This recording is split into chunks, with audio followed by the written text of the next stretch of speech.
Nisy olona lozam-pifamoivoizana indray kosa ny lalan'ny digny atoandro teo tsy nisy nenana fohy fa nisy kosa ny naratra tao anatin'ity tranga ity. Lozam-pifamoivoizana nampitolagagany maro no nitranga teny amin'ny lalan'ny digue teny Ambodiady raha marina kokoa.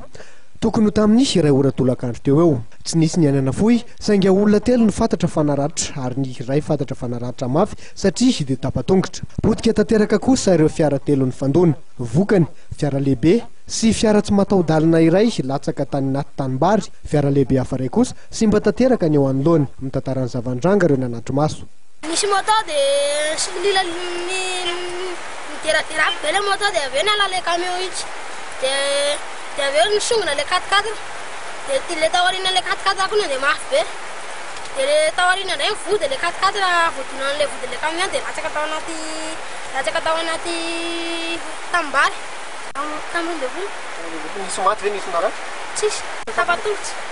Somary nanelingelina ny fifamoivoizana teny amin'ny lalan'ny digue ity lozam-pifamoivoizana ny tranga ity. Araka ny fanazavana mpitandrotro filaminana dia avy dia nentina teny amin'ny toby fitsaboana akaiky avokoa ireo mpanamory naratra vokatra ity lozam-pifamoivoizana ity. Nisotomina avy ao an-tanimbary kosa ilay fiara tsy mataho-dalana. Ilay fiara lehibe miisa roa kosa dia mbola tsy hita izay nanetsehana azy.